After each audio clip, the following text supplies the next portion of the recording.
നമസ്തേ. ജനം ഡിബേറ്റിലേക്ക് എല്ലാ പ്രേക്ഷകർക്കും സ്വാഗതം. അഫ്ഗാനിലെ വിജയത്തിൽ താലിബാനെ അഭിനന്ദിച്ചുകൊണ്ട് അൽ-ഖ്വയ്ദ പറഞ്ഞിരിക്കുന്നു കശ്മീരിനെ കൂടി മോചിപ്പിക്കണമെന്ന്. ഇസ്ലാമിക ശത്രുക്കളുടെ പിടിയിൽ നിന്ന് പലസ്തീനെ, സൊമാലിയയെ, യമനെ മോചിപ്പിക്കണമെന്ന് അൽ-ഖ്വയ്ദ ആവശ്യപ്പെടുന്നു. ഒപ്പം കശ്മീരിനെയും. അഫ്ഗാൻ പിടിച്ചടക്കിയ താലിബാൻ വഴി കശ്മീരിലേക്ക്, അതാണ് അൽ-ഖ്വയ്ദ ലക്ഷ്യം വയ്ക്കുന്നത്. അപകടം അടുത്തെത്തിയെന്ന് ചുരുക്കം. ആശങ്ക വർദ്ധിപ്പിക്കുന്നതാണ് ഈ പ്രസ്താവന. താലിബാനെയും അൽ-ഖ്വയ്ദയെയും എന്നല്ല, അവരുടെ അപ്പൂപ്പനെ വരെ കെട്ടുകെട്ടിക്കാനുള്ള കോപ്പുണ്ട് ഇന്ത്യക്ക്. എന്നാൽ കൂടുതൽ ജാഗ്രത വേണ്ടത് അവർക്കെതിരെയല്ല, രാജ്യത്തിനകത്തെ താലിബാനികൾക്കെതിരെയാണ്. താലിബാനിസം ഇവിടെയുമുണ്ട് എന്ന് നമുക്കറിയാം. പാകിസ്ഥാന്റെ സ്വാതന്ത്ര്യദിനമായ ഓഗസ്റ്റ് 14 വിഭജന ഭീതി അനുസ്മരണ ദിവസ് ആയി ആചരിക്കുന്നത് ഒഴിവാക്കണമെന്നാവശ്യപ്പെട്ട വെൽഫെയർ പാർട്ടിയുടെ രൂപത്തിൽ, ജോസഫ് മാഷിൻ്റെ കൈവെട്ടിയ മതഭീകരവാദികളുടെ രൂപത്തിൽ. കൂടുതൽ ഭയക്കേണ്ടതാരെ എന്നതാണ് ചോദ്യം. ജനം ഡിബേറ്റ് പരിശോധിക്കുന്നു. യഥാർത്ഥ ശത്രു അകത്തോ പുറത്തോ? വിദേശകാര്യ വിദഗ്ധൻ ശ്രീ ടി പി ശ്രീനിവാസൻ, BJPയുടെ സംസ്ഥാന വക്താവ് ശ്രീ സന്ദീപ് ജി വാര്യർ, കാലിക്കറ്റ് യൂണിവേഴ്സിറ്റിയിൽ അസിസ്റ്റന്റ് പ്രൊഫസറും എഴുത്തുകാരനുമായ ഡോക്ടർ ഉമർ ഒ തസ്നീം, ജമ്മു സ്വദേശിയും എഴുത്തുകാരനുമായ ശ്രീ ജഗത് ജയപ്രകാശ് എന്നിവർ ഈ ചർച്ചയിൽ പങ്കെടുക്കുന്നു. ഞാൻ ആദ്യം ടി പി ശ്രീനിവാസനിലേക്ക് പോവുകയാണ്. ശ്രീ ടി പി ശ്രീനിവാസൻ, ഇത് അഫ്ഗാനിൽ അമേരിക്കൻ സേനാ പിന്മാറ്റം പൂർണ്ണമായ ഒരു പശ്ചാത്തലത്തിൽ, അഫ്ഗാനിൽ താലിബാന്റെ ആധിപത്യം സമഗ്രമായ ഒരു വേളയിൽ താലിബാനെ അഭിനന്ദിച്ചുകൊണ്ടുള്ള ഒരു വാചകം. നിരവധി കാര്യങ്ങൾ ഇതിൽ പരാമർശിക്കുന്നുണ്ട്. അതിനപ്പുറം കശ്മീർ അടക്കമുള്ള പ്രദേശങ്ങൾ ഇസ്ലാമിക ശത്രുക്കളുടെ പിടിയിൽ നിന്ന് മോചിപ്പിക്കണം എന്ന അൽ-ഖ്വയ്ദയുടെ ആഹ്വാനത്തെ എത്രത്തോളം ഗൗരവത്തോടെയാണ് നാം കാണേണ്ടത്? ഗൗരവത്തോടെയാണ് കാണേണ്ടത്. പക്ഷെ ഇതിൽ അതിശയിക്കാനൊന്നുമില്ല. അത് അവരുടെ അജണ്ടയുടെ ഭാഗമാണ്. അത് നമ്മൾ പ്രതീക്ഷിച്ചിരുന്നതുമാണ്. പക്ഷെ അൽ-ഖ്വയ്ദയ്ക്ക് എത്രമാത്രം താലിബാനിൽ സ്വാധീനമുണ്ടെന്നും, താലിബാന്റെ ഇപ്പോഴത്തെ പ്രശ്നം അതൊന്നുമല്ല. അവർക്ക് പുതിയ ഗവൺമെന്റ് ഉണ്ടാക്കണം, അതിന് അംഗീകാരം ലഭിക്കണം, അവിടെ പട്ടിണിയിലേക്ക് പോയിക്കൊണ്ടിരിക്കുന്ന ജനതയെ രക്ഷിക്കണം. ഇതൊക്കെയാണ് ഇപ്പോൾ താലിബാന്റെ ഏറ്റവും പ്രധാനപ്പെട്ട അജണ്ട. അപ്പൊ ഇത് ഒരു പ്രധാനപ്പെട്ട ഒരു കാര്യമായി താലിബാൻ ഇപ്പോൾ കൈകാര്യം ചെയ്യുമെന്ന് എനിക്ക് തോന്നുന്നില്ല. പക്ഷെ ഇങ്ങനെയൊക്കെ പറയും. മറ്റേതുപോലെ നമുക്ക് ബോംബ് പൊട്ടിച്ച, എയർപോർട്ടിൽ ബോംബ് പൊട്ടിച്ച സംഘടന ISK എന്ന് പറയുന്നത്, യഥാർത്ഥത്തിൽ ആ കെ എന്ന് പറയുന്നത് നമ്മളെ ഇന്ത്യയെ കൂടെ ഉൾപ്പെടുന്ന ഒരു ഭൂഭാഗത്തിനെയാണ് അവർ പ്രതിനിധീകരിക്കുന്നത്. അപ്പൊ അങ്ങനെ ഒരു കാലിഫേറ്റ്, ഇന്ത്യ ഉൾപ്പെടെയുള്ള ഈ രാജ്യങ്ങളെല്ലാം ചേർന്ന ഒരു കാലിഫേറ്റ് ആകണമെന്ന് IS പണ്ട് മുതലേ പരിപാടിയുണ്ട്. അൽ-ഖ്വയ്ദയാണെങ്കിൽ അതുപോലെ തന്നെ ഭീകരവാദത്തിന് അതിനാണല്ലോ തുടങ്ങിയത്. അമേരിക്കൻ ബോംബിംഗ്, ന്യൂയോർക്കിലെ ബോംബിങ്ങിൽ നിന്നാണല്ലോ ഈ അഫ്ഗാനിസ്ഥാൻ രംഗത്തേക്ക് വന്നത് തന്നെ. പിന്നെ ഒസാമ ബിൻ ലാഡന്റെ കാര്യങ്ങളൊക്കെ. അപ്പൊ ഇതെല്ലാം വെച്ച് നോക്കുമ്പോൾ അൽ-ഖ്വയ്ദ പറഞ്ഞതിൽ യാതൊരു അതിശയോക്തിയുമില്ല.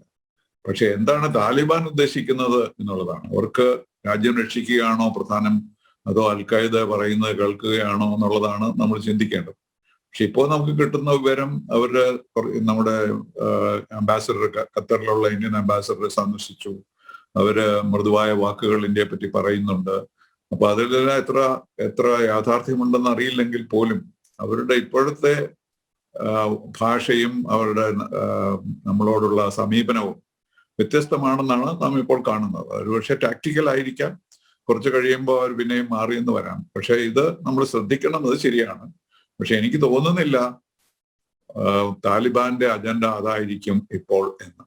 അതുകൊണ്ട് തീർച്ചയായും നമ്മൾ ജാഗരൂകരായിരിക്കണം. നമ്മുടെ ആർമി ചീഫ് പറഞ്ഞു കഴിഞ്ഞു, നമുക്ക് അത് യാതൊരു പ്രശ്നമില്ല, കാശ്മീരിലെ കാര്യങ്ങൾ നോക്കാനുള്ള ശക്തിയും ധൈര്യവും എല്ലാം നമുക്കുണ്ട് എന്ന്. അപ്പൊ നമ്മൾ സാധാരണ പറയുന്ന പോലെ ജാഗ്രത വേണം, ഭയം വേണ്ട എന്നതാണ് അഭിപ്രായം. ശരി, ഡോക്ടർ ഉമർ ഒ തസ്നീം, രണ്ട് സംഗതികളാണ്.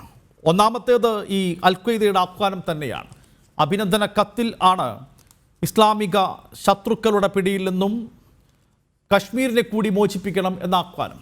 രണ്ടാമത്തേത് ഞാൻ ആമുഖമായി സൂചിപ്പിച്ചതുപോലെ ഓഗസ്റ്റ് 14 വിഭജനത്തിൻ്റെ സ്മൃതി ദിനമായി ആചരിക്കാനുള്ള ആഹ്വാനത്തിൽ നിന്നും കേന്ദ്ര സർക്കാർ പിന്മാറണം എന്നാവശ്യപ്പെട്ടുകൊണ്ട് വെൽഫെയർ പാർട്ടി നൽകിയ പ്രധാനമന്ത്രിക്ക് അയച്ച കത്താണ്.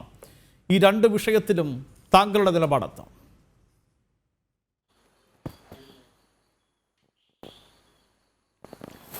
ഇതിൽ ഒന്നാമതായിട്ട് പറയാനുള്ളത്, നേരത്തെ വിദേശകാര്യ വിദഗ്ധനും ഇന്ത്യയുടെ അംബാസിഡറൊക്കെ ആയിരുന്ന ശ്രീ ശ്രീനിവാസൻ സാർ പറഞ്ഞതുപോലെ തന്നെ ഇത് നമ്മെ സംബന്ധിച്ചുള്ള കോവിഡിൻ്റെ കാര്യത്തിൽ നമ്മൾ സാധാരണ പറയുന്നത് പോലെ നമ്മൾ ജാഗരൂകരാവേണ്ടതുണ്ട്. പക്ഷെ നമുക്ക് ആശങ്കിക്കാൻ വകയില്ല. ഇന്ത്യയിലെ പട്ടാളം, ഇന്ത്യൻ പട്ടാളം നമുക്ക് അഭിമാനിക്കാൻ കഴിയുന്ന പട്ടാളമാണ്. ലോകത്തിലെ തന്നെ 3-ാമത്തെയോ 4-ാമത്തെയോ ശക്തിയാണ് ഇന്ത്യ. അതുകൊണ്ട് അൽ-ഖായിദ എന്നില്ല, നേരത്തെ ആങ്കർ പറഞ്ഞതുപോലെ അൽ-ഖായിദയുടെ അപ്പൂപം വന്നാലും നമുക്ക് പേടിക്കാനൊന്നുമില്ല എന്നുള്ളത് ശരിയാണ്. പക്ഷേ അതേ അവസരത്തിൽ അൽ-ഖായിദയെ പോലുള്ള ഒരു കൂട്ടത്തിന് ഒരു ഇറിറ്റൻ്റ് ആവാൻ കഴിയും, എന്ന് പറഞ്ഞാൽ അലോസരങ്ങൾ ഉണ്ടാക്കാൻ കഴിയും. പക്ഷേ നേരത്തെ ആങ്കർ പറഞ്ഞതിനോട് എനിക്ക് യോജിപ്പില്ലാത്ത ചില കാര്യം, ഒന്ന്, ഇന്ത്യക്കകത്ത് തന്നെ അൽ-ഖായിദ മനസ്സുള്ളവരുണ്ടെന്ന് എനിക്കത് തോന്നുന്നില്ല. ഞാൻ ഇന്ത്യയിലെ മുസ്ലിങ്ങളുടെ വളരെ മൈക്രോസ്കോപ്പിക്കായ ഒരു മൈനോറിറ്റി മാത്രമേ, ഇന്ത്യയിൽ എന്ന് പറഞ്ഞാൽ 230ഓളം മില്യൺ മുസ്ലിങ്ങളുണ്ടെന്നാണ് പറഞ്ഞത്, അതിലൊരു വളരെ മൈക്രോസ്കോപ്പിക്കായ മൈനോറിറ്റി മാത്രമേ അഫ്ഗാനിസ്ഥാനിലേക്ക് പോകും, അഫ്ഗാനിസ്ഥാനോട് അനുഭവം ഉണ്ടാവുകയും ചെയ്തിട്ടുള്ളൂ. ഈ താലിബാൻ വിഭാഗമായിട്ട് വല്ല രൂപത്തിലുള്ള അനുഭവം കേരളത്തിൽ ഏതെങ്കിലും മുസ്ലിം സംഘടന കാണിക്കുന്നുണ്ടെങ്കിൽ അത് വെൽഫെയർ പാർട്ടിയോ ജമാഅത്ത് ഇസ്ലാമിയല്ല, എനിക്ക് അവരോടൊന്നും യാതൊരു മമതയുള്ളതുകൊണ്ട് പറയല്ല, അത് പിന്നെയെങ്കിലും ബാഹ്യമായ പ്രകടനാത്മകതയിലെങ്കിലും കാണിക്കുന്നത് ഇവിടുത്തെ കാന്തപുരം വിഭാഗമാണ്. ഈ കാന്തപുരം വിഭാഗം ആവട്ടെ, യഥാർത്ഥത്തിൽ പറഞ്ഞാൽ നമ്മുടെ മോഡിജിയുടെയും അമിത്ഷാജിയുടെയും ഒക്കെ വളരെ അടുത്ത ആളുകളാണ്. അതുകൊണ്ട് അവരിൽ നിന്ന് ആ രൂപത്തിലുള്ളൊരു പിന്തുണ എന്തെങ്കിലും രൂപത്തിൽ ഉണ്ടാവുമെന്ന് ഒരിക്കലും നമുക്ക് പ്രതീക്ഷിക്കാൻ പറ്റില്ല. ഇന്ത്യക്കകത്ത് താലിബാൻ സിമ്പത്തൈസേഴ്സ് ഉണ്ടെങ്കിൽ അവർ വളരെ മൈക്രോസ്കോപ്പിക് മൈനോറിറ്റിയാണ്, അവർക്ക് യാതൊന്നും ചെയ്യാൻ പറ്റില്ല. പിന്നെ നമ്മൾ സൂക്ഷിക്കേണ്ട എന്താണെന്ന് പറഞ്ഞാൽ, ദേവീന്ദർ സിംഗിനെ പോലുള്ള ആളുകൾ നമ്മൾ ഉണ്ട്, നമ്മുടെ പോലീസിലും മറ്റുമൊക്കെ ഉള്ള അത്തരം ആളുകൾ ഭീകരവാദികളുടെ കൂടെയൊക്കെയാണ് കൺസോർട്ട് ചെയ്യുന്നത്, കൂടെയാണ് യാത്ര ചെയ്യുന്നത്. അവരെ നല്ലോണം സൂക്ഷിക്കണം എന്നാണ് എനിക്ക് പറയാനുള്ളത്. പിന്നീട് എന്താണെന്നാൽ, കാശ്മീരിലെ യുദ്ധം നമുക്ക് വിജയിക്കണമെങ്കിൽ അത് ബഹുമുഖമായ യുദ്ധമായിരിക്കണം. കാശ്മീർ ഇന്ത്യയുടെ അവിഭാജ്യ ഭാഗമാണ് എന്ന കാര്യത്തിൽ ഇന്ത്യക്കാരനായ ഒരാൾക്കും സംശയം ഉണ്ടാകാൻ പാടില്ല. ഇന്ത്യൻ രക്തം സിരകളിലൂടെ ഓടുന്ന എന്നെപ്പോലുള്ള ആളുകൾക്ക് അക്കാര്യത്തിൽ ഒരു സംശയമില്ല. പക്ഷേ കാരണം എന്താ പറയുക, ചില ആളുകൾ നമ്മുടെ നാട്ടിലെ ബുദ്ധിജീവികളൊക്കെ പറയാറുണ്ട്, India needs independence from Kashmir and Kashmir needs independence from India. അത് ഒരിക്കലും നമുക്ക് അംഗീകരിക്കാൻ കഴിയാത്ത ഒരു വീക്ഷണമാണ്. അത്തരം വീക്ഷണങ്ങൾ വെച്ച് പുലർത്തുന്ന ചില ബുദ്ധിജീവികൾ ഇന്ത്യയിലുണ്ട്. പക്ഷേ നമ്മൾ അവിടെ ചെയ്യേണ്ടത് എന്താ പറഞ്ഞാൽ, കാശ്മീരി മനസ്സിനെ കീഴടക്കാൻ, കാശ്മീരി മനസ്സിനെ വിൻ ഓവർ ചെയ്യാൻ നമ്മൾ കൂടുതൽ ശ്രമിക്കേണ്ടതുണ്ട്. ഇപ്പം അമേരിക്ക അഫ്ഗാനിൽ നിന്ന് പോയതുപോലെ ഒരു ദിവസം രാത്രി പെട്ടെന്ന് അമേരിക്ക അതിൻ്റെ സഖ്യകക്ഷികളോട് പോലും ആലോചിച്ചില്ല എന്ന് ബ്രിട്ടീഷ് MP എന്ന് പറഞ്ഞത് ഞാൻ വായിച്ചു. അതിൻ്റെ സഖ്യകക്ഷികളോടും പോലും ആലോചിക്കാതെ വളരെ പെട്ടെന്നാണ് അമേരിക്ക അഫ്ഗാനിസ്ഥാനിൽ നിന്ന് പോയതാണ് പ്രശ്നങ്ങൾ ഉണ്ടാക്കിയത്. മാത്രമല്ല, താലിബാനിൽ നിന്ന് യാതൊരു കൺസെഷൻ അവർ വാങ്ങിയില്ല. അതുപോലെ തന്നെ ഒരൊറ്റ രാത്രി കാശ്മീരി ജനതയെ വിശ്വാസത്തിലെടുക്കാതെ അവർക്ക് കൊടുത്ത 370-ാം വകുപ്പ് എന്ന വാഗ്ദാനം ലംഘിച്ചുകൊണ്ട് നടത്തിയത് രൂപത്തിലുള്ള, അല്ലെങ്കിൽ ഒരു മോണിറ്ററി നമ്മൾ സർജിക്കൽ സ്ട്രൈക്ക് നടത്തുന്നത് പോലെ, നമ്മൾ ബ്ലാക്ക് മണിക്കെതിരെ സർജിക്കൽ സ്ട്രൈക്ക് നടത്തുക എന്ന പേരിൽ കള്ളപ്പണത്തിൽ നോട്ട് നിരോധനം നടത്തിയതുപോലെ ചെയ്യേണ്ടതല്ല ഇത്തരത്തിലുള്ള കാര്യങ്ങൾ. കാശ്മീരി ജനതയെ വിശ്വാസത്തിലെടുക്കണം. കാശ്മീരെ ഞാൻ സംബന്ധിച്ചിടത്തോളം, ഞാൻ സാഹിത്യം പഠിപ്പിക്കുന്ന ഒരു അധ്യാപകനാണ്. ഡോക്ടർ ശ്രീനിവാസനെ പോലെ വിദേശകാര്യങ്ങളെക്കുറിച്ച് ഞാൻ അധികം വായിച്ചിട്ടില്ല. ലണ്ടൻ സ്കൂൾ ഓഫ് എക്കണോമിക്സിലായിരുന്നപ്പോൾ ഞാൻ കുറെ വായിച്ചിട്ടുണ്ടെന്നുള്ളത് ശരിയാണ്, പക്ഷേ ഞാൻ അത് സൂക്ഷ്മമായി നിരീക്ഷിക്കുന്ന ആളല്ല. പക്ഷെ ഒരു കാര്യം എനിക്കറിയാം, കാശ്മീരി മനസ്സ് വളരെ മതേതരമായ ഒരു മനസ്സാണ്. ആകാ ഷാഹിദ് അലിയാണ് അതിൻ്റെ ഏറ്റവും വലിയ പ്രതിനിധിയായി ഞാൻ കാണുന്നത്. അതിൽ അദ്ദേഹം പറഞ്ഞ ഒരു വാചകമുണ്ട്, in the shade the shadow of the mosque and the temple are in deep embrace. എന്നാൽ തടാകത്തിലേക്ക് നിങ്ങൾ നോക്കുകയാണെങ്കിൽ പുറത്ത് നിങ്ങൾ എന്ത് ബാഹുല്യവും കാലുഷ്യവും ഒക്കെ കണ്ടേക്കും. പക്ഷെ തടാകത്തിലേക്ക് നോക്കുമ്പോൾ അവിടെ ക്ഷേത്രത്തിൻ്റെയും പള്ളിയുടെയും നിഴലുകൾ പരസ്പരം ആലിംഗനബദ്ധരായിരിക്കുകയാണ്. അതാണ് കാശ്മീരി മനസ്സ്. ആ കാശ്മീരി മനസ്സിനെ അന്യപ്പെടുത്തുന്ന, അന്യവൽക്കരിക്കുന്ന, അവ നമ്മുടെ ഭാഗമല്ല എന്ന് തോന്നുന്ന രൂപത്തിലുള്ള നീക്കങ്ങൾ ഏത് ഭരണകൂടത്തിന്റെ ഭാഗത്തുണ്ടായാലും അത് അംഗീകരിക്കാൻ പറ്റില്ല.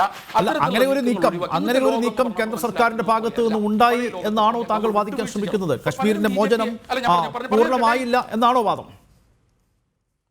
ഇന്നുണ്ടായി. അത് വളരെ നല്ല കാര്യമാണ്. ഇന്ന് പ്രധാനമായിട്ട് വളരെ ഇന്നുണ്ടായ ഒരു വാർത്ത ഞാൻ വായിച്ചത് എന്താ പറഞ്ഞിട്ടുണ്ടെങ്കിൽ, കാശ്മീരി യുവാക്കൾ, വളരെ നല്ല കാര്യം കേന്ദ്ര സർക്കാർ ചെയ്ത് വളരെ നല്ല കാര്യം എന്താ പറഞ്ഞിട്ടുണ്ടെങ്കിൽ, കാശ്മീരി യുവാക്കൾ മിലിറ്റൻസി ഒഴിവാക്കി, ഭീകരത ഒഴിവാക്കി, ഭീകരവാദം വെടിഞ്ഞ് മെയിൻ സ്ട്രീമിലേക്ക് വരികയാണെങ്കിൽ അവരെ സ്വീകരിക്കാൻ തയ്യാറാണെന്ന് രാജ്നാഥ് സിംഗിന്റെ പ്രതിനിധിയായിക്കൊണ്ട് ഒരാൾ പറഞ്ഞത് ഞാൻ ഹിന്ദു പത്രത്തിൽ വായിച്ചു. കൃത്യമായിട്ട് എനിക്ക് കോട്ട് ചെയ്യാൻ പറ്റില്ല. പക്ഷേ അത് കേന്ദ്ര സർക്കാരിന്റെ ഭാഗത്തു നിന്ന് വളരെ നല്ല നീക്കമാണ്. ഞാൻ അതിനെ വളരെയധികം അപ്രീഷിയേറ്റ് ചെയ്യുന്നു. 307-ാം വകുപ്പ് പിൻവലിക്കുമ്പോൾ കാണിക്കാത്ത അവധാനത ഇപ്പോൾ കേന്ദ്ര സർക്കാർ പുലർത്തുന്നുണ്ടെന്നുള്ള വളരെ നല്ല കാര്യം. പക്ഷേ എനിക്ക് പറയാനുള്ളത് എന്താണെന്നാൽ, കാശ്മീരി മനസ്സിനെ അന്യവൽക്കരുത്. ഇന്നത്തെ കാലത്തുള്ള യുദ്ധം, നമ്മുടെ പട്ടാളം വളരെ ശക്തമാണെന്നത് ദൈവത്തിന് നമുക്ക് സ്തുതിക്കാം. പക്ഷേ പട്ടാളം കൊണ്ട് മാത്രം ജയിക്കാൻ കഴിയുന്നല്ല ഒരു യുദ്ധം. ആണെങ്കിൽ അമേരിക്ക അഫ്ഗാനിസ്ഥാനിൽ ജയിക്കേണ്ടിയിരുന്നു. ലോകത്തൊരു യുദ്ധവും ഇന്നത്തെ കാലഘട്ടത്തിൽ വെറും പട്ടാളം കൊണ്ട് ജയിക്കാൻ കഴിയില്ല, നിർഭാഗ്യവശാലോ ഭാഗ്യവശാലോ. അപ്പോൾ അങ്ങനത്തെ ഒരു സാഹചര്യത്തിൽ കാശ്മീരി മനസ്സുകൾ നമ്മൾ കീഴടക്കേണ്ടിയിരിക്കുന്നു. അതിനെ കൂടുതൽ രോഷം ആക്കുന്ന, അവിടുത്തെ എനിക്ക് BJP വളരെ അംഗീകരിക്കുന്ന ഒരു കാര്യം എന്താ അറിയോ, നോർത്ത് ഈസ്റ്റിൽ വിഭജനവാദം ഉന്നയിച്ച പല മുന്നണികളും പല പാർട്ടികളുമായിട്ട് BJP പോയിട്ട് ചെങ്ങാത്തം കൂടി. കാരണം എന്താണ്? അവരുടെ മനസ്സ് ഇന്ത്യയുമായി വിളക്കി ചേർക്കുക എന്ന മഹത്തായ ഉദ്ദേശമാണ് BJPക്ക് ഉള്ളത്. ആ ഉദ്ദേശത്തോടു കൂടി കാശ്മീരിൽ ചില വിഘടനവാദ ചിന്താഗതികളുള്ള പാർട്ടികളുമായിട്ട് BJP സഖ്യം നടത്തിയിരുന്നു. ഉദാഹരണം മുഫ്തി സയ്യിദിന്റെ പാർട്ടി വെച്ച് അത്തരത്തിലുള്ള നല്ല കാര്യങ്ങൾ ചെയ്ത് കാശ്മീരി മനസ്സുകൾ വിളക്കിയെടുക്കണം എന്നാണ് എനിക്ക് പറയാനുള്ളത്. ഞാൻ പറയുന്നു, ഇത് എൻ്റെ ഒരു വ്യക്തിപരമായ അഭിപ്രായം, എനിക്കൊരു പാർട്ടിയുടെയും പ്രതിനിധി അല്ലല്ലോ. ഓക്കെ, ശരി. സന്ദീപ് ജി വാര്യർ, ഞാൻ സന്ദീപിന്റെ ആ വിഷയത്തിലുള്ള മറുപടി കേട്ടതിന് ശേഷം ആദ്യത്തെ ഇടവേളയിലേക്ക് പോകാം.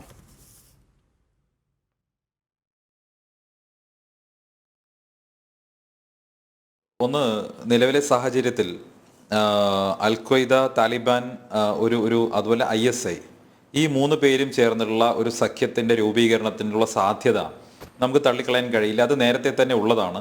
പാകിസ്ഥാൻ്റെ രഹസ്യാന്വേഷണ ഏജൻസി ആയിട്ടുള്ള അവരുടെ ISI, വളരെ കുപ്രസിദ്ധമായിട്ടുള്ള ഏജൻസി ISIയും അൽ ഖ്വയ്ദയും താലിബാനും തമ്മിൽ ഒരു അവിശുദ്ധ സഖ്യം ഉണ്ടായിരുന്നുവെന്നും അവർ തമ്മിൽ പല ജോയിന്റ് ഓപ്പറേഷൻസും നടത്തിയിട്ടുണ്ടെന്നുള്ളതും ഇന്ത്യൻ എംബസിക്ക് നേരെ 2008-ലും 2009-ലും ഒക്കെ നടന്ന അറ്റാക്കിന് പുറകിലും ഇവരുടെ തന്നെ ഭാഗമായിട്ടുള്ള ഹക്കാനി നെറ്റ്വർക്കിന് ബന്ധമുണ്ടായിരുന്നു എന്നുള്ള കാര്യമൊക്കെ TP ശ്രീനിവാസ് സാറിന് അറിയുന്നതായിരിക്കും.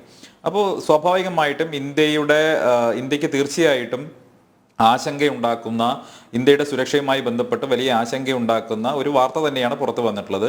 ഇന്ത്യ ഈ അഫ്ഗാനിസ്ഥാനിൽ നടന്നുകൊണ്ടിരിക്കുന്ന സംഭവ വികാസങ്ങളെ നിരീക്ഷിച്ചുകൊണ്ടിരിക്കുകയാണ് എന്നാണ് ഇന്ത്യയുടെ വിദേശകാര്യ മന്ത്രാലയം സ്റ്റേറ്റ്മെൻ്റായിട്ട് പുറത്തിറക്കിയിട്ടുള്ളത്.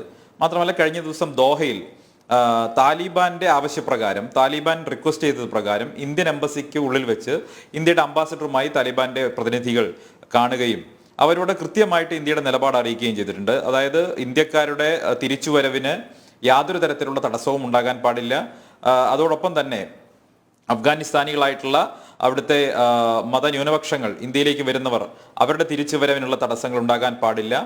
അഫ്ഗാനിസ്ഥാന്റെ മണ്ണ് ഇന്ത്യക്കെതിരായിട്ടുള്ള ഭീകരവാദ പ്രവർത്തനത്തിന് ഉപയോഗിക്കാൻ പാടില്ല എന്നുള്ള ശക്തമായ സന്ദേശം കേന്ദ്ര സർക്കാർ താലിബാന് നൽകിയിട്ടുണ്ട്. ആ രീതിയിൽ അവരതിനെ സ്വീകരിച്ചു എന്നൊക്കെയാണ് പറയുന്നതെങ്കിൽ പോലും താലിബാനെ നമുക്ക് പൂർണ്ണമായി വിശ്വസിക്കാൻ സാധിക്കില്ല.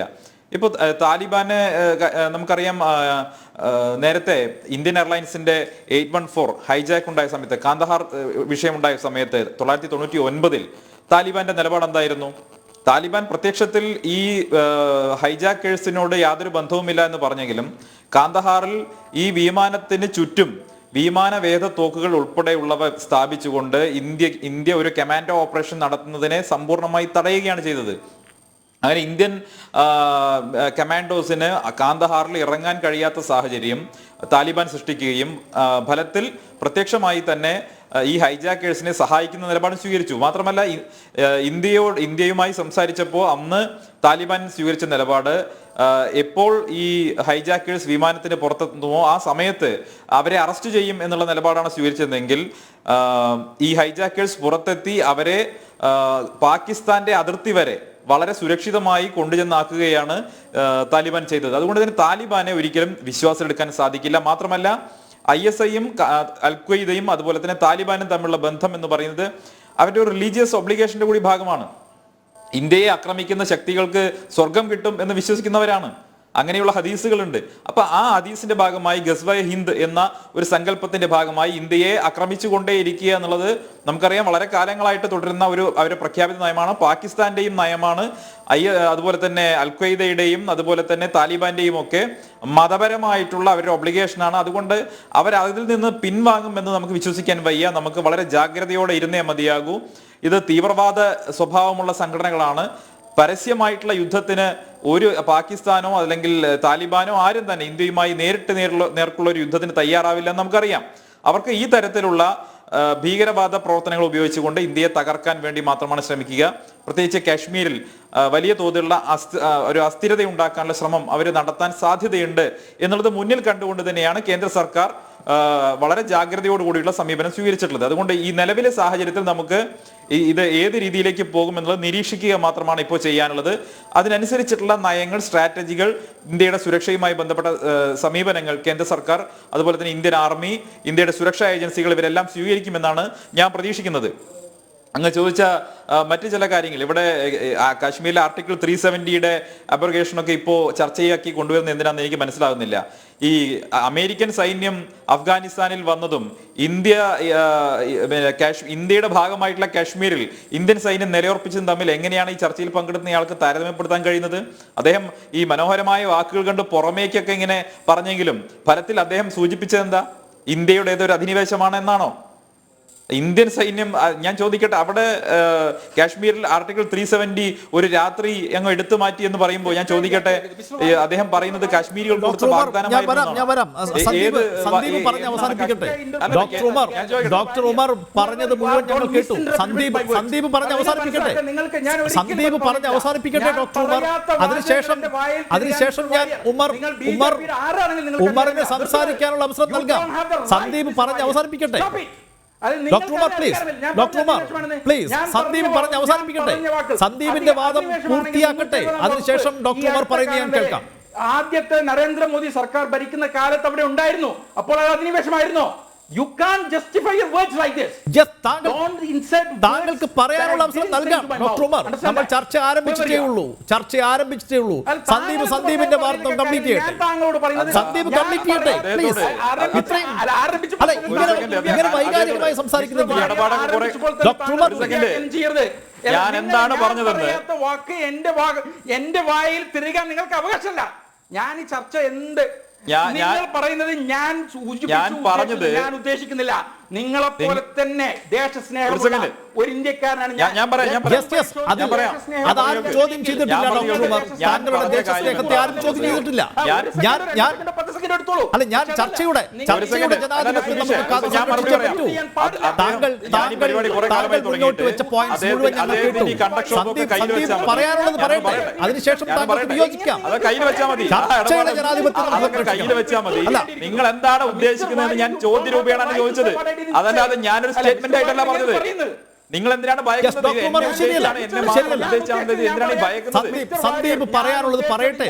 അതിനുശേഷം സന്ദീപ് പറഞ്ഞതിനോട് താങ്കൾക്ക് വിയോജിപ്പുണ്ടെങ്കിൽ അത് രേഖപ്പെടുത്താം. ഞാൻ അവസരം നൽകാം. താങ്കൾ മാത്രമേ ഇങ്ങനെ സംസാരിച്ചുകൊണ്ടിരുന്നാൽ എങ്ങനെ ശരിയാകും? ഞാൻ പറഞ്ഞത് ആർട്ടിക്കിൾ 370 വിഡ്രോ ചെയ്താൽ എനിക്ക് കുഴപ്പമില്ല. പക്ഷെ അത് കാശ്മീരികളെ വിശ്വാസം എടുത്തുകൊണ്ടായിരിക്കണം. Mister Varier, you don't have the right to put words that are insane to my mouth. ശരി കേൾക്കുന്നു. സന്ദീപ് കംപ്ലീറ്റ് ചെയ്യൂ. സന്ദീപ് പ്ലീസ് കംപ്ലീറ്റ് ചെയ്യൂ. അല്ലല്ല, കേൾക്കുന്നു, വെരി മച്ച് കേൾക്കുന്നുണ്ട്. കംപ്ലീറ്റ് ചെയ്യുന്ന എനിക്കല്ല കംപ്ലീറ്റ് ചെയ്യട്ടെ. ഈ ബഹളം ഞാൻ സമ്മതിക്കില്ല.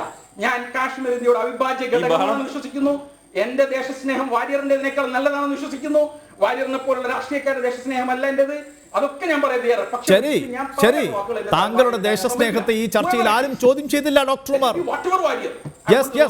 ഈ ചർച്ചയിൽ ഒരു ജനാധിപത്യമുണ്ട്, അത് സംരക്ഷിക്കണം. സന്ദീപ് പറയാനുള്ളത് പറയട്ടെ. അതിനുശേഷം താങ്കൾക്ക് അവസരം നൽകാം. സന്ദീപിനേക്കാൾ മുമ്പ് താങ്കളെയാണ് ഞാൻ സംസാരിക്കാൻ ക്ഷണിച്ചത്.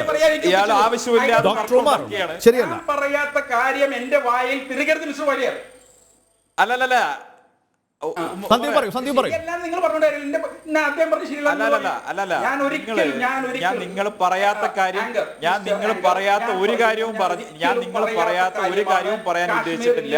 ഞാൻ കൃത്യമായി പറഞ്ഞത് കേരളം ഇന്ത്യയുടെ അവിഭാജ്യ ഘടകമാണ്. ഇതെന്റെ നിങ്ങൾക്ക് ഡിലേ ചെയ്യാം. നിങ്ങൾക്ക് വിയോജിക്കാം ഡോക്ടർ ഉമർ, നിങ്ങൾക്ക് വിയോജിക്കാം. സന്ദീപ് പറഞ്ഞതിൽ നിങ്ങൾക്ക് നിങ്ങളുടെ ഊഴം വരും. സഹകരിക്കൂ പ്ലീസ്. ഞാനില്ലാത്ത കാര്യം എന്റെ വായിൽ ഇടാൻ പാടില്ല. ശരി, നിങ്ങൾക്ക് വിയോജിപ്പ് രേഖപ്പെടുത്താം. ഇത്രയാണ് എനിക്ക് നന്നായി പറയാൻ അറിയാം. കാശ്മീർ ഇന്ത്യയുടെ അവിഭാജ്യ ഘടകമാണ്. കേരളം ഇന്ത്യയുടെ അവിഭാജ്യ ഘടകമാണ്. ഡോക്ടർ ഉമർ പറയുന്നത് കേൾക്കൂ. ഞാൻ അവസരം നൽകാം. ഉമർ ഒരു കാര്യം പറയട്ടെ. നിങ്ങൾ സമാധാനിക്കും. ഞാൻ പറഞ്ഞു കേൾക്ക്. ഞാൻ പറഞ്ഞു കഴിഞ്ഞ് നിങ്ങൾ സംസാരിച്ചോ? ഞാൻ പറഞ്ഞു എനിക്ക് സമാധാനങ്ങളൊന്നുമില്ല. ഞാൻ എന്തിനു സമാധാനക്കേട് മിസ്റ്റർ വാര്യർ?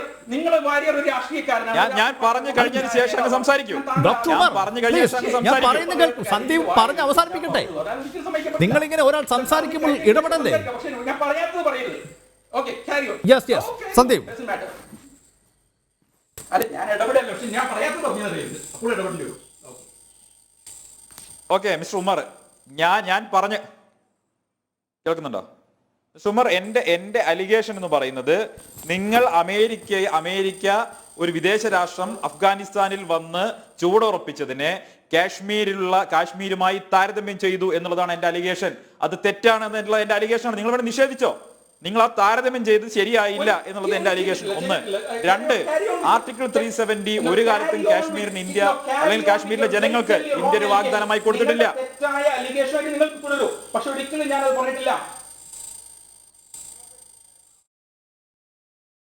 ശരിയാ, നിങ്ങൾ നിഷേധിച്ചോ? ഞാനൊന്ന് സംസാരിച്ച് തീർക്കട്ടെ. നിങ്ങൾക്ക് എന്താ നിങ്ങൾ എന്തിനാണ് ഇങ്ങനെ ബഹളം വെക്കുന്നത്? ഞാനൊന്ന് സംസാരിച്ച് തീർക്കട്ടെ. സുഭിഷ കേൾക്കുന്നുണ്ടോ? എനിക്ക് കേൾക്കുന്നുണ്ട്. സന്ദീപ് കേൾക്കുന്നുണ്ട്.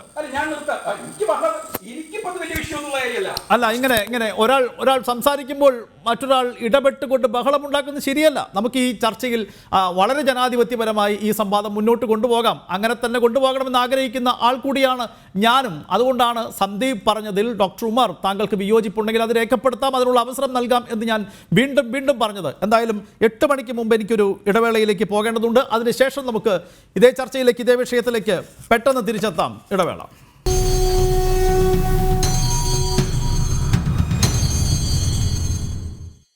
ജനം ഡിബേറ്റ് തുടരുന്നു. വീണ്ടും ചർച്ചയിലേക്ക് പോവുകയാണ്. സന്ദീപ് നേരത്തെ പറഞ്ഞു വന്ന ആ വാദം കംപ്ലീറ്റ് ചെയ്യും, അതിനുശേഷം നമുക്ക് തുടരാം.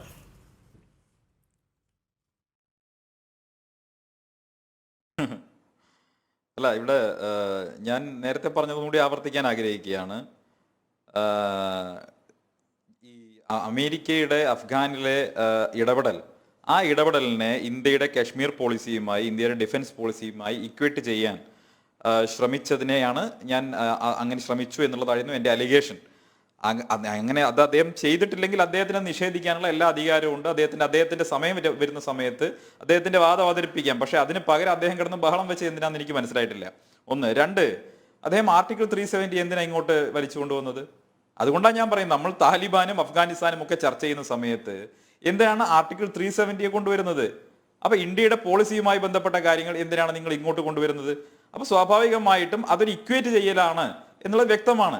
അപ്പൊ ഞാനൊരു കാര്യം തുറന്നു പറയുന്ന സമയത്ത്, ഈ കള്ളം പിടിക്കപ്പെടുന്ന സമയത്ത് കാണിക്കുന്ന ഈ വെപ്രാളം ഉണ്ടല്ലോ, ഇതൊക്കെ കാണുന്ന ആളുകൾക്ക് ബോധ്യപ്പെടും.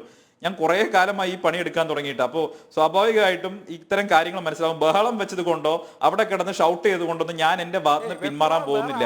അത് കുറെ വർഷങ്ങളായിട്ട് എന്റെ ചർച്ച കണ്ടുകൊണ്ടിരിക്കുന്ന ആളുകൾക്ക് മനസ്സിലാവും. ഞാൻ എന്റെ വാദമുഖം അവതരിപ്പിച്ച് തന്നെ ഇവിടുന്ന് പോവുകയുള്ളൂ. ഞാൻ എന്റെ വാദമുഖം അവതരിപ്പിച്ച് തന്നെ ഇവിടുന്ന് പോവുകയുള്ളൂ. അതുകൊണ്ട് ഷൗട്ട് ചെയ്തിട്ടൊന്നും കാര്യമില്ല. എനിക്ക് താങ്കളോട് നേരിടാൻ അത്ര വർഷങ്ങളൊന്നും ആവശ്യമില്ല. അത് നിങ്ങൾ അവതരിപ്പിച്ചോളൂ. ഞാൻ നിങ്ങളുടെ സ്വാതന്ത്ര്യം. ഷൗട്ട് ചെയ്തോണ്ട് കാര്യമില്ല, നിങ്ങളും അറിയാം. അതൊക്കെ നിങ്ങളുടെ സ്വാതന്ത്ര്യം.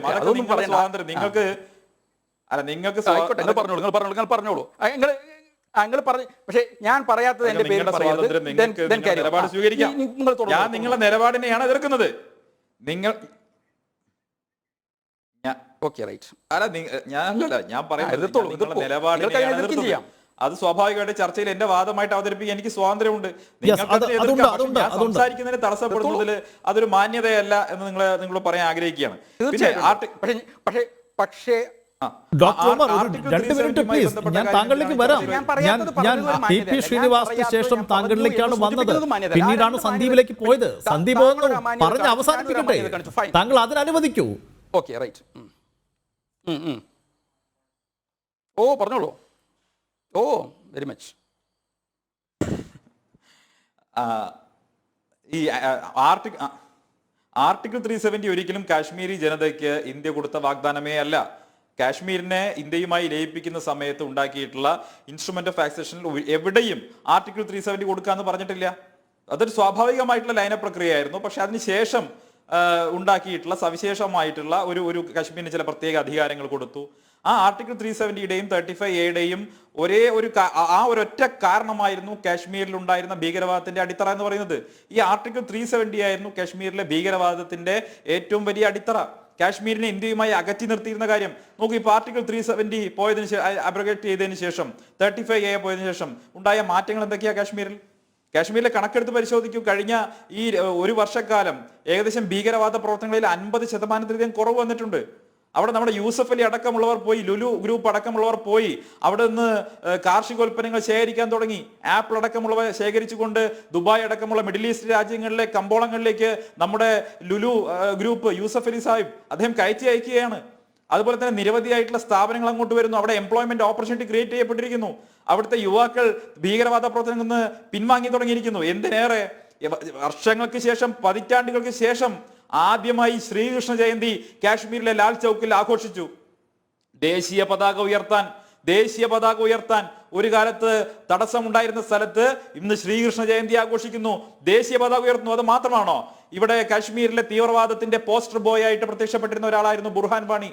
ആ ബുർഹാൻ വാണിയെ ഇന്ത്യൻ സൈന്യം വെടിവെച്ചു കൊന്നു. ലഷ്കർ ഇ തോയ്ബയുടെ ഹിസ്ബുൾ മുജാഹിദ്ദീൻ ഭീകരൻ ബുർഹാൻ വാണിയെ വെടിവെച്ചു കൊന്നു. അതന്ന് അദ്ദേഹത്തിന്റെ ഉപ്പ, ആ ഉപ്പയെ, ബുർഹാൻ വാണിയുടെ ഉപ്പയെ പ്രകീർത്തിച്ചിരുന്ന കുറെ മാധ്യമങ്ങൾ ഉണ്ടായിരുന്നു. ഭീകരവാദത്തിന്റെ ഒരു സൈദ്ധാന്തിക പരിസരം ഉണ്ടാക്കാൻ വേണ്ടി ബുർഹാൻ വാണിയുടെ ഉപ്പയുമായി ബന്ധപ്പെട്ട നിരവധി ഇന്റർവ്യൂകൾ ഇന്ത്യയിലെ മാധ്യമങ്ങളടക്കം വന്നു. ഈ ആഗസ്റ്റ് മാസം 15-ാം തീയതി ഇതേ ബുർഹാൻ വാണിയുടെ ഉപ്പ, അതായത് ഇന്ത്യക്കെതിരായി യുദ്ധം ചെയ്ത്, ഇന്ത്യക്കെതിരായി ഭീകര പ്രവർത്തനം നടത്തി ഇന്ത്യൻ സൈന്യത്തിന്റെ വെടിയേറ്റ് മരിച്ച ബുർഹാൻ വാണിയുടെ ഉപ്പ ദേശീയ പതാക ഉയർത്തി ദേശീയ ഗാനം ചൊല്ലുന്ന കാഴ്ചയും നമ്മൾ കാശ്മീരിൽ നിന്ന് കണ്ടു. അങ്ങനെ കാശ്മീർ ഇന്ത്യയുടെ ഭാഗമായി മാറുന്ന, കാശ്മീരി ജനത ഇന്ത്യയുടെ ഭാഗമായി പൂർണ്ണ മനസ്സോടുകൂടി മാറുന്ന ആ സുന്ദരമായ മുഹൂർത്തങ്ങളാണ് കഴിഞ്ഞ ഒരു വർഷക്കാലമായി കണ്ടുകൊണ്ടിരിക്കുന്നത്. ഈ കാശ്മീരി ജനത എന്ന് പറയുമ്പോൾ കേവലം ഒരു മതവിഭാഗത്തെ മാത്രം നിങ്ങൾ എന്താണ് എടുത്ത് കണക്കാക്കുന്നത്? കാശ്മീർ എന്ന് പറയുമ്പോൾ ഇപ്പൊ നേരത്തെ യൂണിയൻ ടെറിട്ടറി ആവുന്നതിന് മുമ്പ് ലഡാക്ക് അതിന്റെ ഭാഗമായിരുന്നു, കാർഗിൽ അതിന്റെ ഭാഗമായിരുന്നു, ജമ്മു അതിന്റെ ഭാഗമായിരുന്നു. അപ്പൊ ഈ താഴ്വരയിലുള്ള ഏതാനും ചില ജില്ലകളിലെ ഒരു പ്രത്യേക വിഭാഗത്തിന്റെ മാത്രം വികാരം കണക്കിലെടുത്തുകൊണ്ട് അങ്ങനെ ഒരു പ്രത്യേക നിയമവും പ്രത്യേക ഭരണഘടനയും പ്രത്യേക പതാകയും ഒന്നും അനുവദിച്ചു കൊടുക്കാൻ പറ്റില്ല എന്നുള്ളത് എത്രയോ വർഷങ്ങളായി, പതിറ്റാണ്ടുകളായി, ജനസംഘകാലം മുതൽക്ക് ഞങ്ങൾ ഉയർത്തിപ്പിടിക്കുന്ന ഞങ്ങളുടെ മുദ്രാവാക്യമാണ്. ഞങ്ങൾ അതെവിടെയും മറച്ചു വെച്ചിട്ടല്ല, മറിച്ച് പ്രകടന പത്രികയിൽ അച്ചടിച്ച് ഈ രാജ്യത്തെ ബഹുജനങ്ങളോട് പറഞ്ഞ് വോട്ട് നേടി അധികാരത്തിൽ വന്നിട്ടാണ് ആർട്ടിക്കിൾ 370 അബ്രോഗേറ്റ് ചെയ്ത് ഇന്ത്യയുമായിട്ടുള്ള കാശ്മീരിന്റെ പരിപൂർണമായിട്ടുള്ള സമ്പൂർണമായിട്ടുള്ള കൂടിച്ചേരൽ സാധ്യമാക്കിയത്. അത് ഞങ്ങൾ ഒട്ടും അപ്പോളജറ്റിക് അല്ല. നിങ്ങളിപ്പോ ഇങ്ങനെ സോഫ്റ്റ് ആയിട്ട് പറയുന്നുണ്ടല്ലോ കാശ്മീരിലെ ജനങ്ങളെ വിശ്വാസത്തിലെടുക്കണമായിരുന്നു എന്ന്. എന്ത് വിശ്വാസത്തിലെടുക്കണമായിരുന്നു? ലക്ഷക്കണക്കിന് ജനങ്ങൾ ഉണ്ടായിരുന്നു കാശ്മീരിൽ നിന്ന് 90കളുടെ തുടക്കത്തിൽ അവിടുന്ന് ആട്ടിപ്പായിക്കപ്പെട്ട ലക്ഷക്കണക്കിന് കാശ്മീരി ഹിന്ദുക്കൾ.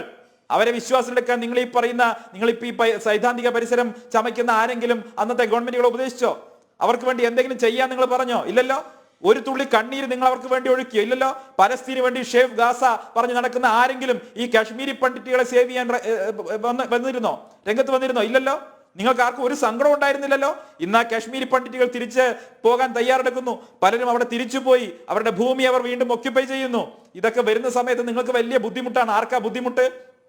ഇന്റർലോക്യൂട്ടേഴ്സായി ഈ ഭീകരവാദികളുടെ വീട്ടുപടിക്കൽ പോയി അവിടെ പോയി കതകിന് മുട്ടി ആട്ട് കേട്ട് നാണം കെട്ട് തിരിച്ചു പോന്ന ഇവിടുത്തെ ഇന്ത്യയിലെ ലെഫ്റ്റ് ലിബറലുകൾ, അതേപോലെ തന്നെ ഇതുപോലെ തീവ്രവാദത്തിന് സൈദ്ധാന്തിക ഭാഷ്യം ചമയ്ക്കുന്നവർ, ഇവർക്കൊക്കെയാണ് ഇപ്പൊ പ്രശ്നമുള്ളത്, ബുദ്ധിമുട്ടുള്ളത്.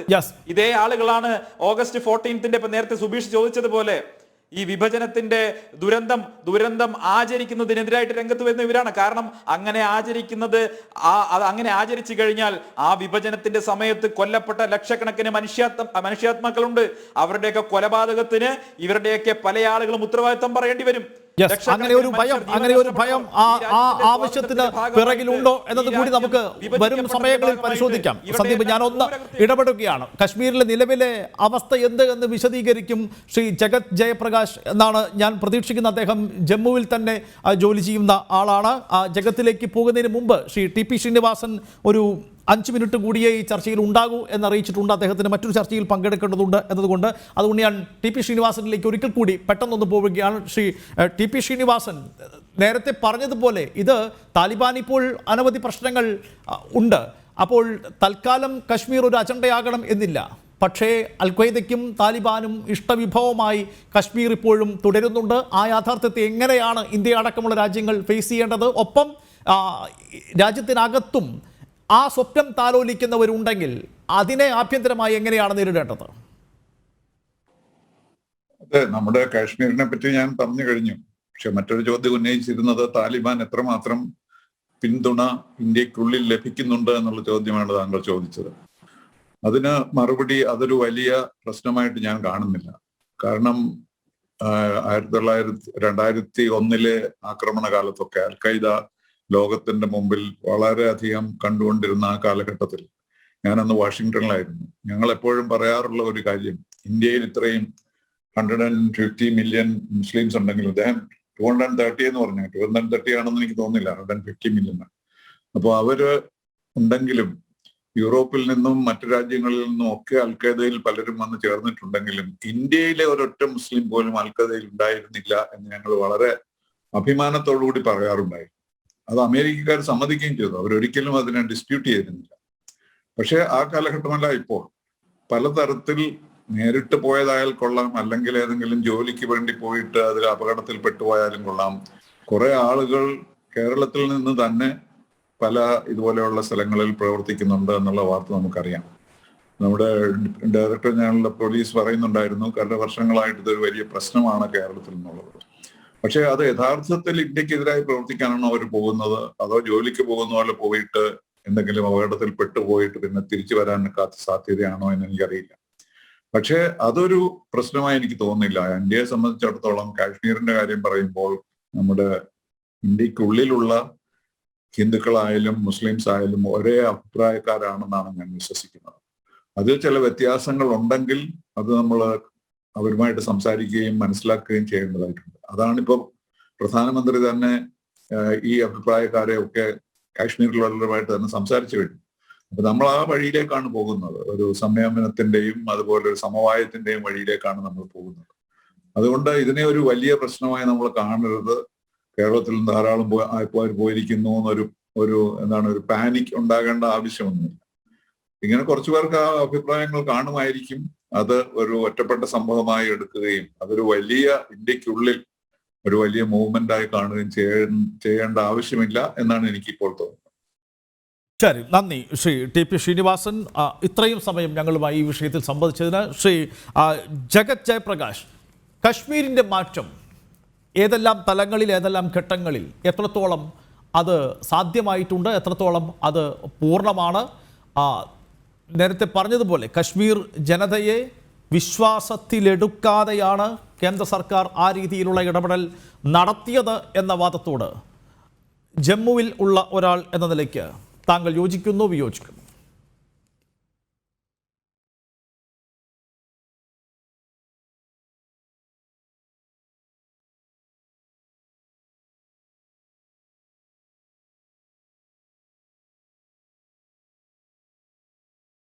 ജഗത്ത് മ്യൂട്ടാണെന്ന് തോന്നുന്നു.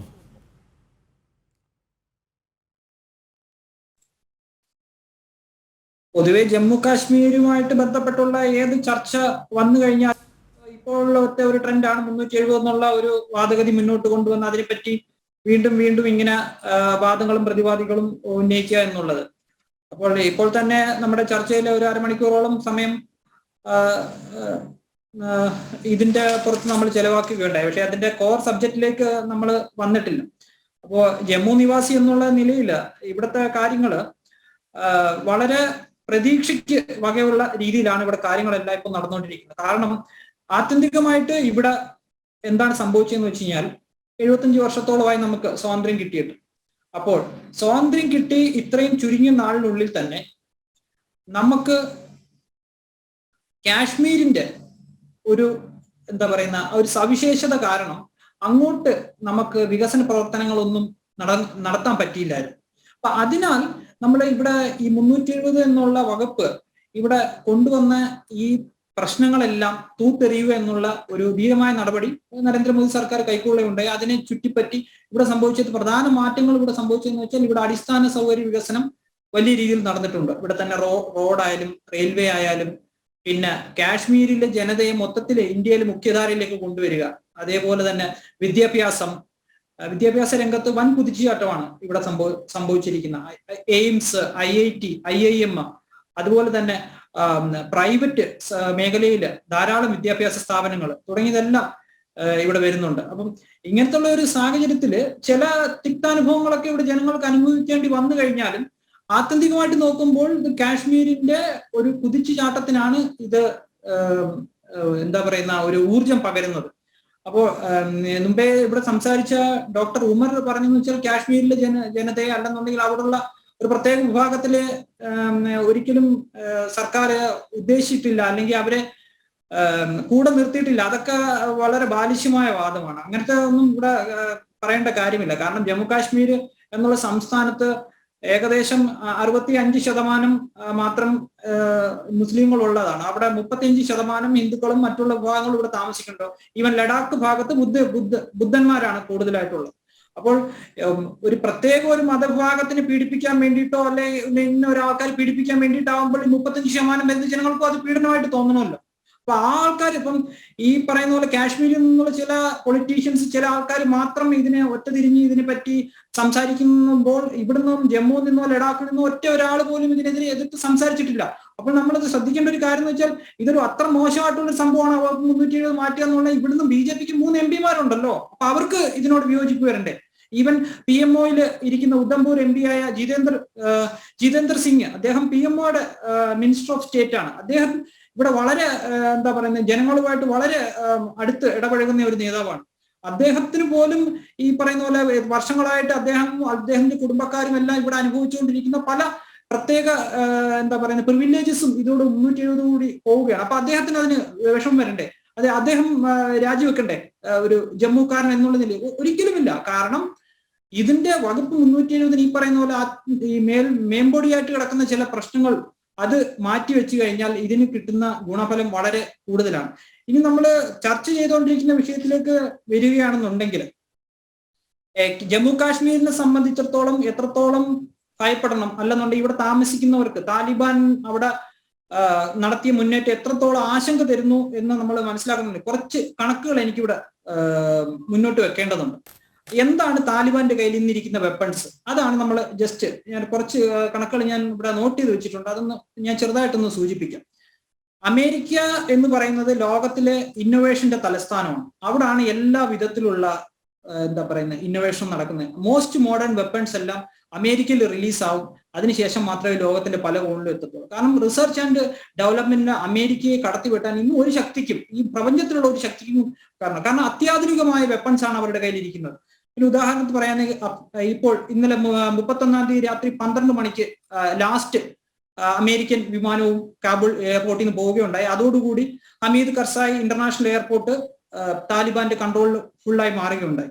ഇതേ സമയം ഇപ്പൊ ഇവര് പോന്ന ഈ സമയത്ത് തന്നെ അമേരിക്കയുടെ വകയായിട്ട് 208ഓളം വിമാനങ്ങൾ, അതില് 4 C-130 ഗ്ലോബ് വിമാനം, 23 ബ്രസീൽ ഫൈറ്റർ ജെറ്റുകള്, 45 ബ്ലാക്ക് ഹോക്ക് ഹെലികോപ്റ്ററുകൾ, 50 ചെറുകിട ചോപ്പർ വിമാനങ്ങൾ, 30 സിംഗിൾ എഞ്ചിൻ സെസ്ന ഫ്ലൈറ്റ്, ഇത്ര 200 വിമാനങ്ങൾ അവിടെ കൊടുത്തിട്ടുണ്ട്.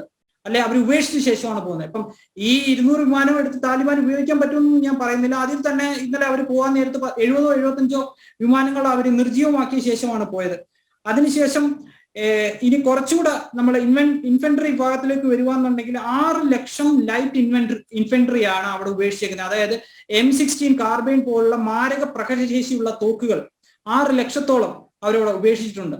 ഈ പറയുന്ന പോലെ താലിബാൻ തീവ്രവാദികൾ അല്ലെ താലിബാൻ പോരാളികൾ എന്നൊക്കെ ചില ആൾക്കാർ വിശേഷിക്കുന്ന അവർ 30,000-ഓളം പേര് മാത്രമാണ് ഉണ്ടായിരുന്നത്. 25,000-ഓളം അമേരിക്കൻ സൈനികരും 1.5 ലക്ഷത്തോളം അഫ്ഗാൻ സൈനികരും ഉണ്ടായിരുന്ന ഒരു സ്ഥലത്ത് നിന്ന് രാജ്ക്ക് രാമാനം വെറും 24 മണിക്കൂർ കൊണ്ട് അവർ കാബൂൾ പിടിച്ചെടുത്തപ്പോൾ ഈ 30,000 പേരിലേക്ക് വന്നു ചേരുന്നത് 6 ലക്ഷം ഇൻഫെൻട്രിയാണ്.